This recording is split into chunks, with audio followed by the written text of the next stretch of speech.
मोरो press club ते बीठा आहियूं जिथे सिंधी औरत तहरीक तरफ़ां सिंध जा आहियूं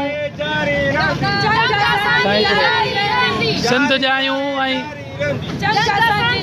भेण हिकिड़ो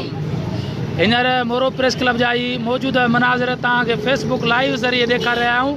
हींअर ही सिंधी औरत तहरीक तरफ़ां डॉक्टर निमृता चंदाणीअ जे नाहक खून ख़िलाफ़ अॼु सिंध जूं बागुल सिंध जा आहियूं ऐं सिंध जूं गैरतमंद न्याणियूं रोडनि ते आयूं आहिनि। हिननि जो इहो ई मुतालबो आहे त डॉक्टर निमृता जो जेको नाहक क़त्ल जो आहे उन जी साफ़ शफ़ाफ़ जांच थियणु घुरिजे। जॾहिं त उन जे खून खे लोड़ण लाइ मुख़्तलिफ़ हरबा हलाया पिया वञनि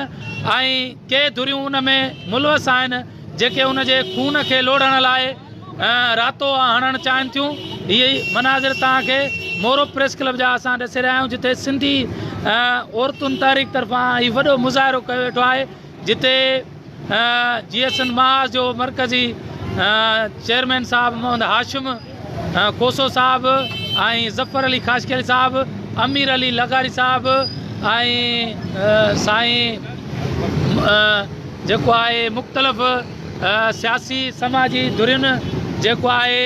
इहो ई हिननि जो हिकिड़ी वन एजेंट आहे त डॉक्टर निमृता जो जेको नाहक क़त्ल थियो आहे उन सां खून इंसाफ़ कयो वञे ऐं असांजूं न्याणियूं यूनिवर्सिटियुनि में महफ़ूज़ न आहिनि उन्हनि खे तहफ़ुज़ ॾिनो वञे। ॿी सूरत में एहतियात जारी रहे।